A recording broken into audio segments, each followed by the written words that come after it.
Hello everyone, thank you once again for joining us here on landlordsjournal.com. Today we are discussing Section 8 housing and your rental business, the good, bad, and the ugly. This webcast was recorded on June the 21st, 2011. As usual, you can find our podcast and webcast on our website, landlordsjournal.com. Most of our podcasts are on the iTunes podcast tab of our website, so you are welcome to listen to our audio versions of our webcasts on our website and through the iTunes platform. Also be sure to check out our forums. We try to keep active in our forums and encourage discussion of our topics there. And also be on the lookout, I mention this every week, but also be on the lookout for a call-in feature that we plan on having in place by this fall. So once again, thank you for joining us on our weekly podcast, and we hope you enjoy the show.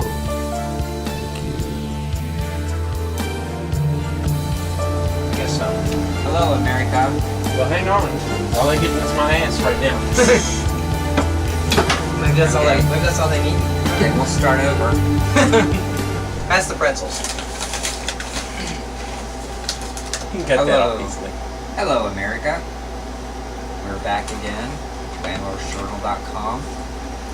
We're having a little bit of snacks here this afternoon, and we're going to be talking about Section 8 tenants. Section 8. What's Section 8? Section 8's a section of some entitlement law, isn't it? HUD. HUD? Housing and Urban Development. Because I didn't know what a Section 8 tenant was before I started in this business. It's A lot of times people call it HUD. HUD. Or you take HUD, you accept HUD. Low income, it's a voucher system.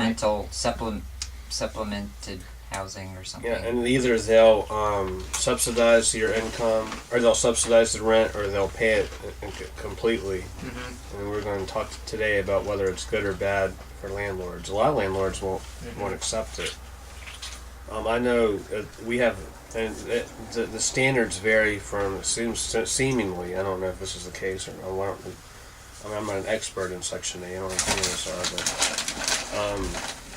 but it seems like the standards vary from county to county, at least in our state, and we're upheld to a higher standard, like we have in our properties in one county than we do like in our property in Cabell County. It seems like the standards are different, and from our property manager's point of view, it seems like she agrees that the standards are different. From the different investors that I've talked to, in the past, it seems like the standards are different from county to county. And what you can do, or what they expect of your property, and what and what they don't. A lot of times people don't want to take it because of that, because you have to bring your property up to a certain standard or code or whatever. Bob knows quite a bit about this. He grew up in a investor family, real estate investor family, so he goes way back with that. He has a lot of experience in that. Tell us a little bit about it, Bob, and what your views on it are from an investor standpoint. Is it good or bad? Well, I think you have a lot of stories. A lot of it has to do with at what level your property is. How much money is your property worth? What's the potential rent on it? Through a formula that I don't understand, they have a cap on the amount of rent that can be charged by the landlord for a property. So if you accept Section 8 for a particular property, and let's say you want to get $800 out of it, and HUD says that the maximum rent on that property is $595. Boy, I wish you wouldn't do that over that. That's the most you can. You can't charge the tenant any more than that. They can't supplement the difference. So it's typically for lower end housing. And the reason that I think a lot of owners don't want to do it, I think there's two reasons. One, some people don't want to bring their property up to standards that they require, the minimum standards. And then I think the other thing is that cap on the rent.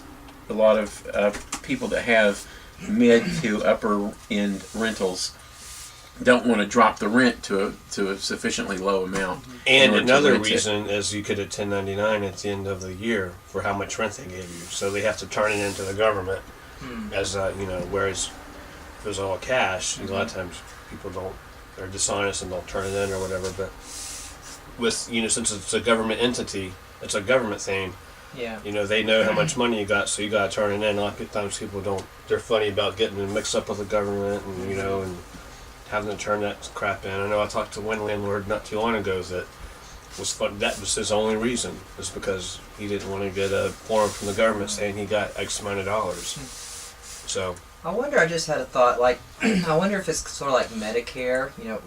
With Medicare, you charge the same amount for somebody that has Medicare versus other insurances, but Medicare says we have this fixed amount, which is like 80% of some unit, some standard national unit, and so they're only going to give you X amount of dollars, and you can't charge over that.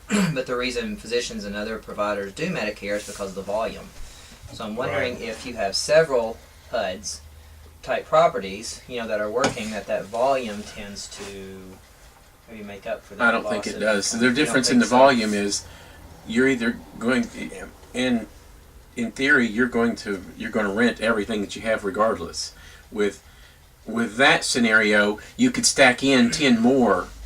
You can stack in 10 more patients and make more money. With this, you really can't make more money by saying. I mean, if you were grouped, like if you bought a bunch of properties in a low income area, maybe that you on your own couldn't get, or it'd be a lot more trouble and hassle to fill. Perhaps I'm not sure. This is the chief benefit for me is rent collection.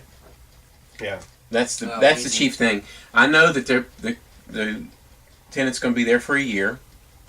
I don't have to worry about that.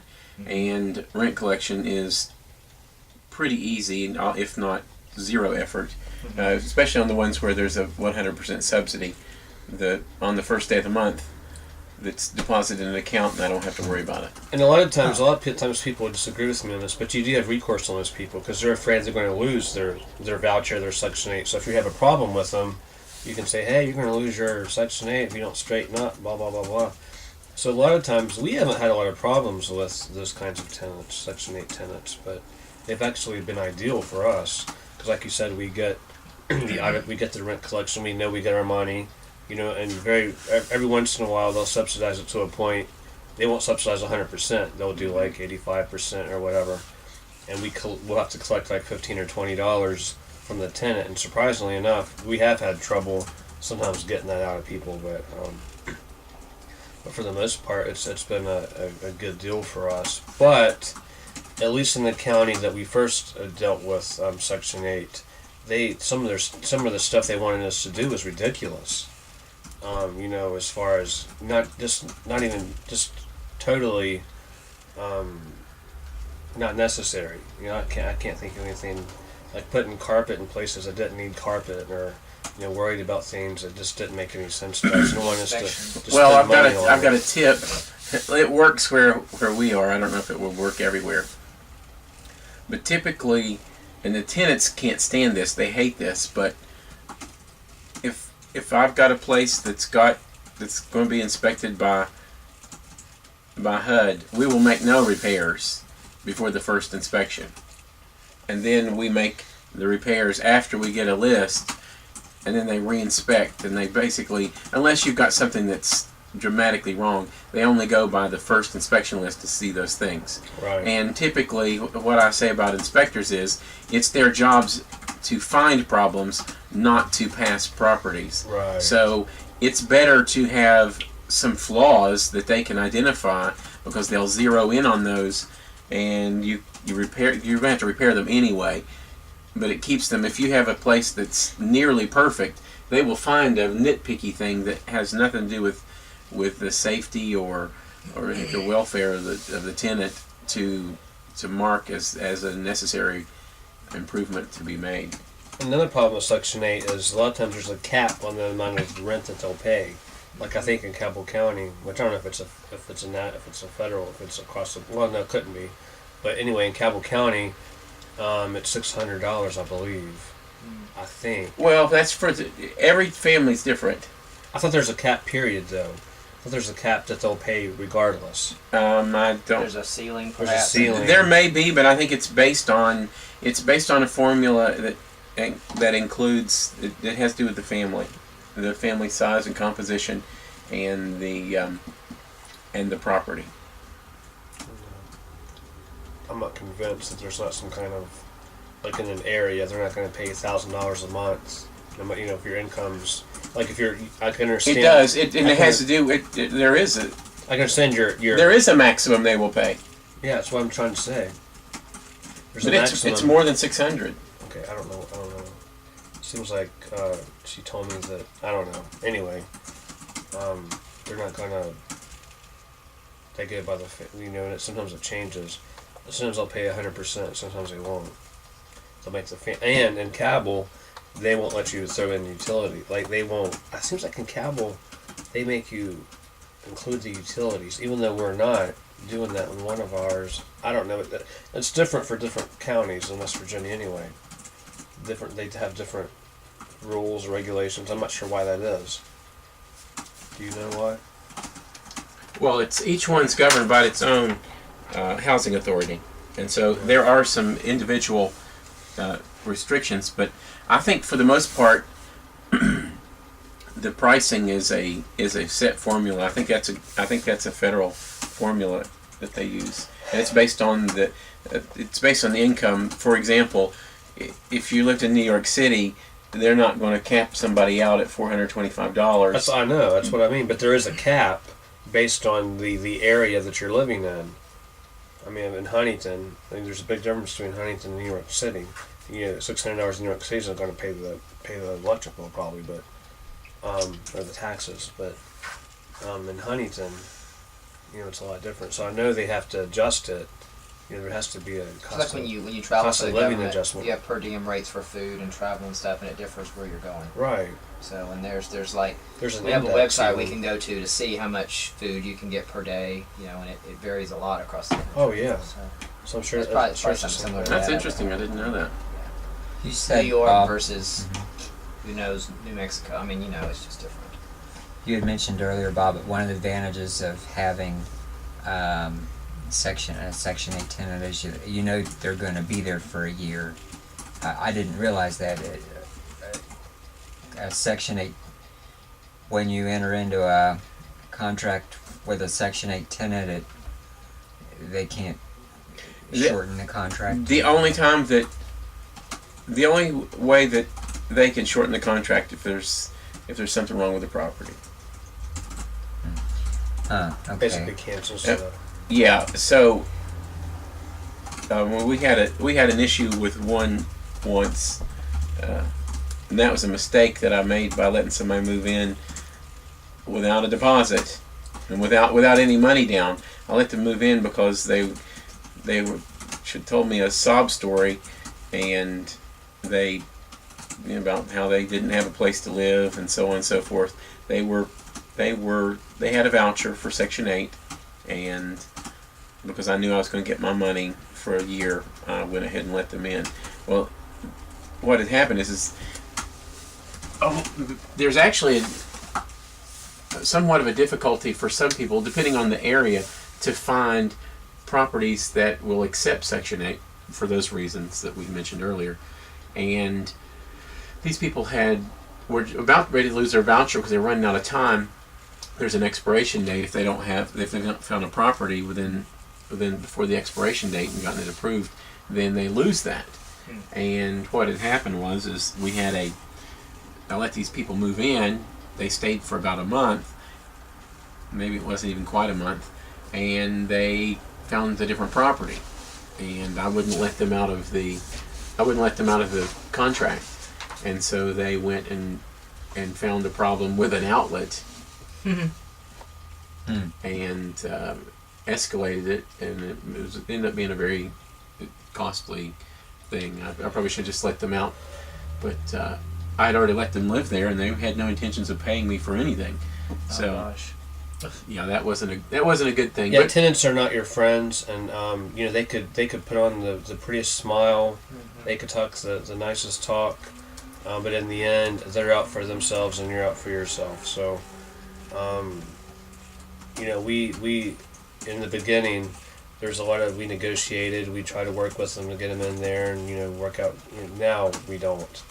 If they don't have the money, if they don't have their voucher, if they don't move in until everything's kosher. oh, that's the other thing. Yeah. We will not. We've made a very conscious decision after that. Until everything is done, we will not let them move in. No, under no circumstances. I don't care if they're homeless, sleeping on the river, they got 10 kids, and they're all on the road. I don't care. They're not moving in until everything's right. We don't make other people's problems our problems anymore. A lot of times in the beginning, we made the tenants' problems our problems, and that's not something we do anymore. I was real bad about that. I played social worker for a long, long time, and now I don't. I make it very clear that they are not first of all, we have like a buffer. Is that the word I want to use? A buffer between the tenant and us. On those properties. On those properties, or in any property, there's some kind of buffer anyway between any properties that we own collectively or individual, whatever. But they know, like, usually I'm trying to get to the point where I don't even show it. We have someone else do it, and they don't even know me, and that's an ideal situation. Like down to the apartment building, they have no idea who I am. They don't know. They have no clue. They look at me and you're like, that's a good feeling. And that's where we want to be. We don't. Well, a lot of the tenants don't know you guys. They wouldn't know you if they saw you on the street. And that's where we all want to be, all the time, 100%. And It helps you to be objective. yeah, it really does. It really does. But this is a Section 8 topic, and we're getting off topic. But we want to talk about is it good or bad for your business? And you hear so many horror stories, and don't rent a section at the very beginning. We had talked to several other landowners. At least I remember us talking to them. They were very adamant about not doing Section 8. Right. And they would have all these horror stories. Yeah. But then I wonder, well, how much of that is maybe their issue that they didn't Right. handle some things on their end? Did Yeah. they create some problems that I don't know about? Yeah. And I think it 100% boils down to price. If you are two things, and it all boils down to money. But if you're in the appropriate HUD range where you're not decreasing the amount that you're taking in order to get somebody in there, and the rent is sufficient that it's not a tiny amount that the tenant is paying. For example, I've had vouchers as low as $20, Yeah. where the only portion that they would pay is $20 towards Sometimes it's someone not worth it. based on their income. Their income. Well, that's not worth going through the rigmarole. Right. That's not worth it at all. Right. But if you're getting 85% of the rent or more, it's almost always a no-brainer. We appreciate it. The standards are not ridiculous. Sometimes they nitpick, but their standards are not. They're not anything that is it just normal. Needs to be done anyway. Right. So we typically don't have much of an issue with that, and so I personally think if you're in that range, and you want to ease, you want some relief on your collection efforts. If you're having difficulty with that, which a lot of the lower end places do have more collection issues than the higher end places, then I think it's a good thing. And get all the money you can off the government, because the government's paying for it. So, basically the government, in essence, is paying for your home. So, all that, when you can feel good about when you pay your taxes, at least you get something back. They're paying they're paying to pay your house off, You go in that same house and borrow some money and go buy you another one or something, but you can get some, I do. I feel good about that. Really? So, yeah, I do. Puts a smile on your face when you pay your taxes. Yeah, that's a whole other discussion. That's all there's. But I like Section 8, and as long as it's not, we've heard horror stories, but we've been in the game several years now, so we're not, newbies by no matter means, but I don't we- think you would want it as your primary type of tenant. though. No, and I'm- some I'm not just all asking. not all properties are. It depends on the type of property. Not all Well, private- it all depends on what your rent level is. Yeah, It's not, 100% not all rent level. properties are a good fit for Section 8. Mm-hmm. But I can't think of any that are in the right price range that are not. There may be some. I just haven't. It's not our experience. For example, I would like to take an empty lot, like the lot next to the building that we just purchased a year ago on 9th Avenue. I would like to take an empty lot and build like 2 duplexes, like we saw one down the street. Mhm. That would be perfect for Section 8. Mhm. Knowing that they would pay between, I'm not sure what the cap is, but I'm thinking in the 600 range. If we could work our numbers in such a way that they would be very, just big enough for like a family of 2 or 3, or family of 4 or 5, and keeps the costs low, and see if they capitalize at that price point. Now, understanding that we're not going to get a lot of equity out of them, because in that area they're not going to increase in value a whole lot at the time, as we know things now. Maybe in the future, maybe things might change on that, because the neighborhood is changing. But like that investor that we talked to a few years ago, he said that he invested a lot of property in Morgantown and here, and he's like resides somewhere in the middle, like in Taste Valley or something. I think him. And he said that his places in Morgantown, the rents went up. He's had them for like 20 some years. The rents went up, the value went up, in Morgantown just up. Right. And the places in Huntington actually are worth less than what he paid for them.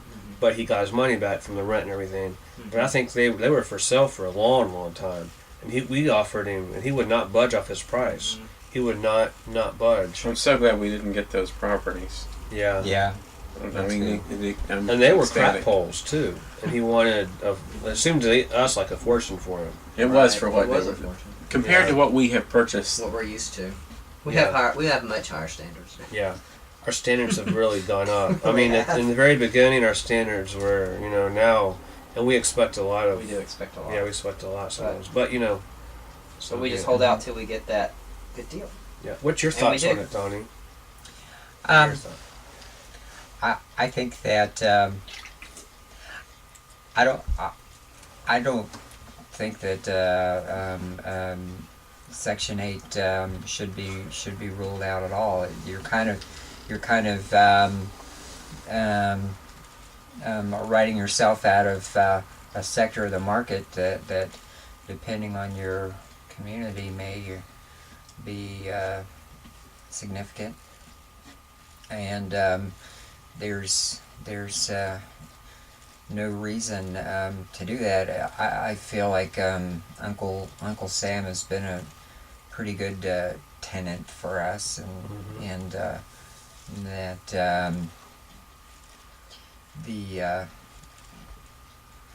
it's actually been the little bit of experience that I've seen with it. I've seen it secondhand through you, John, and Bob, was that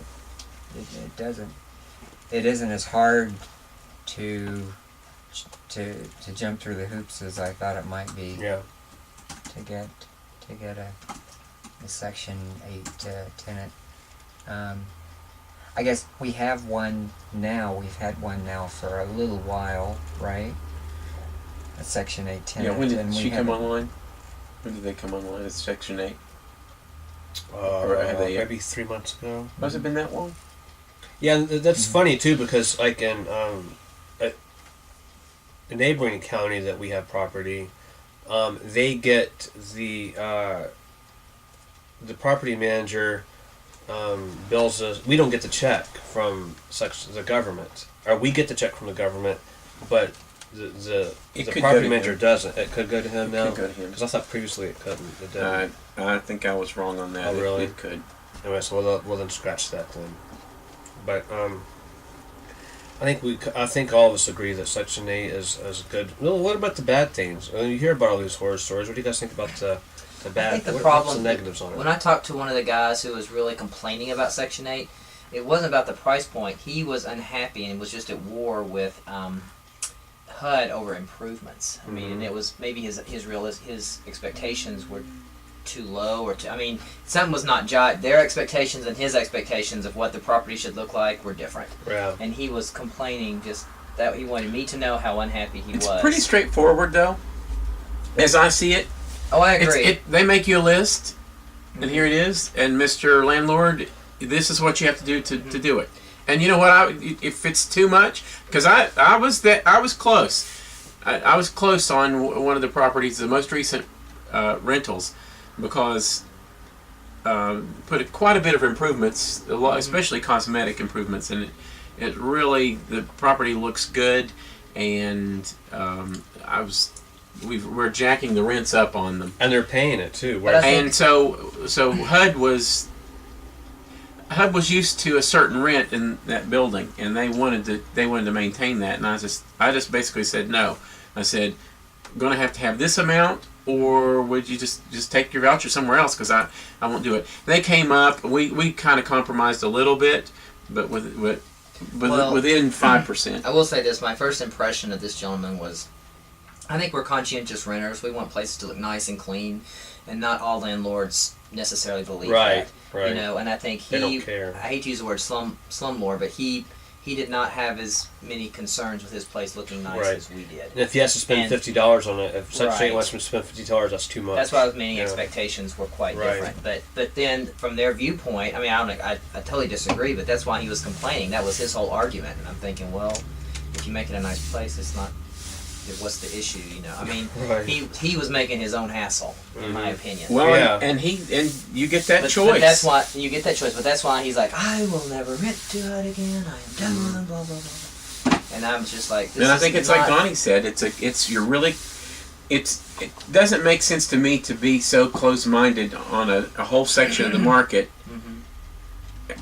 Yeah. Maybe there may be some good reasons to do that, but the way I see it is, it's better to evaluate each one on its own merits instead of just blanket disqualification. One thing that I found interesting was one of my preconceived notions was that a HUD tenant was going to be a very high maintenance tenant. I mean, in terms of someone that would cause a lot of problems, tear up things,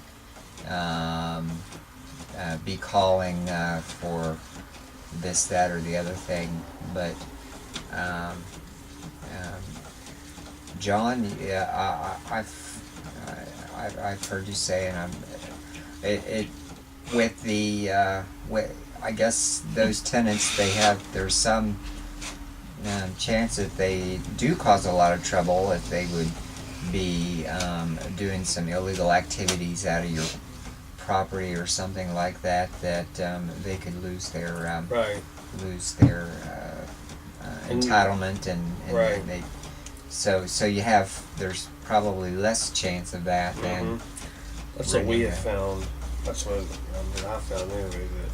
Have you ever had a HUD tenant that did have some illegal activities? Not illegal. Not illegal, but activity. we have contacted HUD and said, hey, this is an issue, and the tenant wasn't there very long. Yeah. We've had problems with a lot of times, and I have a really big problem with this, or like probably a bigger problem than most people. I have a problem with people receiving benefits, and then they're receiving benefits for a reason. Either they have they're disabled and they have too many children they can't afford, or whatever, and then they'll have somebody, 2 or 3 people living with them, or one person living with them. We've had situations where a woman with 2 or 3 kids is getting Section 8. That's fine, but she'll have her boyfriend living with her. That's clearly against policy anyway. It's clearly illegal, and I think ethically it's wrong too. He could be getting out working and help paying the rent. So I have a problem with that. And so we try to keep an eye on that. We don't like. I just ethically have a problem with that. If they have, and I don't know if we haven't turned anyone in for that. But like in an apartment building where we pay the utilities or pay the water bill, it's especially not right. they have their boyfriend living with them, and they have their kids, their all their step kids and their cousins and all living with them, and we're paying the water bill, and they're all those people living off subsidized housing. I have a problem with that. So we'll look into things like that. That maybe that bothers me more than it would bother you guys. I don't know. Does it bother you as much, Bob? That kind of thing. Not enough to do anything about it. Yeah, I don't like it. But I've never turned anyone in for it. But I know that I let it be known that usually that we don't like it through someone. But that's not usually. That's almost always. And for the one, case. they could. It's almost always the case. Someone had asked me what's always the case. There's a extra tenant. There's an Yeah, extra except person for in the elderly, household. it's almost always involves a Boyfriend or a boyfriend or girlfriend. Almost always. I can't think of any exceptions. There may be some, but the only time I've had any difference than that was when it involved somebody who was elderly. they should be including their income. But it's benefiting us. Someone asked me one time, because we have a policy that there can't be more than the a certain amount of people in each unit. Like, for example, if we have an apartment, we don't want any more than 2 or 3 people living in there. And someone asked me, why do you care how many people live there? Well, for one, those 3 people, especially if they're adults, could be renting something else from us. It'd be like going to a buffet and saying we want one buffet and we're going to share it with all of our entire family. Well, if you have 5 people living in an apartment or living in a house, unrelated, they could rent something else from us. I don't look kindly on that. And the second reason is a lot of times, especially in an apartment building situation, we pay the water bill or any given utilities. So they're consuming water or whatever, so that makes our bills higher. So I don't like that either. So It'd those be are the two interesting to see how the insurance industry looks upon that too. If you have a house that has 15 people living in it, right. That's another concern. Well, and Insurance the reasons. my concern, payment of utilities is an issue. It really is. It's a big issue for me. But more importantly is the wear and tear. Wear and tear. There is each person adds a degree of wear and tear to a property, and every additional person adds some more. And so there's that's a big issue for damage to the So those property. are 3 elements, why we are concerned about how many people are living in a property. Okay, Well, well, I've had a few people ask me about that. And for HUD, for Section 8, there's occupancy limits on that, and they're usually imposed by Section 8. And if we knowingly, let someone, which I've read the details on it, and if we knowingly let someone live there that's not, that they don't know about, we could get in trouble. I don't remember seeing it. I don't remember I've seeing that. I've seen it on there. We're not. When you're on Section 8, we can't rent to, like, for example, we can't rent to anyone that's related to us. I don't know how deep what level that goes on, but we can't rent to your sister, my sister, your sister, brothers, anything. We couldn't rent to them. And if we knowingly do anything to defraud the government, if we let our sister, like, say, for example, our sister's boyfriend or your brother's girlfriend or whatever, moves into a house on Section 8 and our sister lives with them, and we know that, which I don't know how they would prove that, that can do anything. That's defrauding the government. We can actually get in trouble.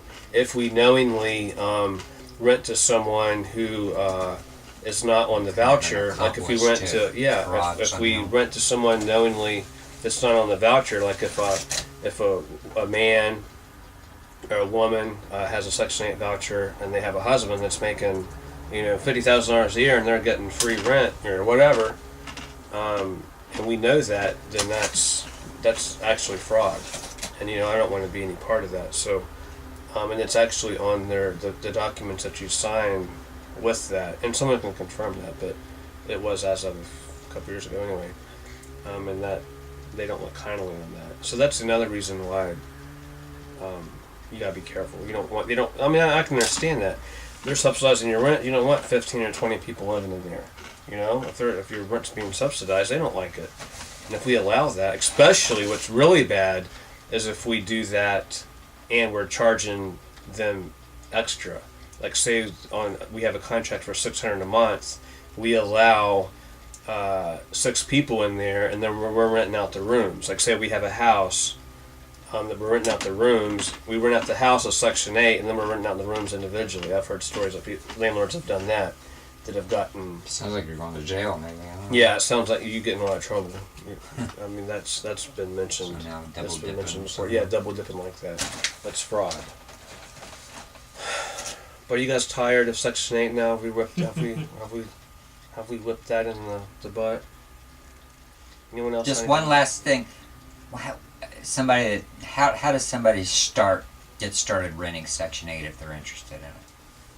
A lot of times they'll come to you. You'll have people that, if you're in that window, like you said, that window or rent window or whatever, they'll come to you and ask you if you take Section 8. But you can get on a list of landlords that accept it. So you can actually call the office and get on a list, and a lot of times people will.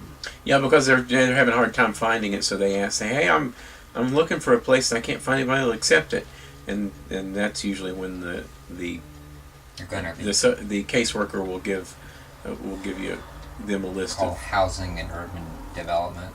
yeah, Or or whatever the local housing authority is. And a lot of landlords won't take it for whatever reason. They won't take it. And I'd love to, you can, love to in the future call our 800 number and call in and discuss the people that won't. I like to hear an opposing viewpoint of why it's a landlord that doesn't take Section 8 or refuses to take it. Find out why they don't, and all that kind of thing. Yep, there could be things that we haven't There could be experienced. things that we haven't experienced, even in the several years that we've done it. But he wants to do the benediction. Anybody?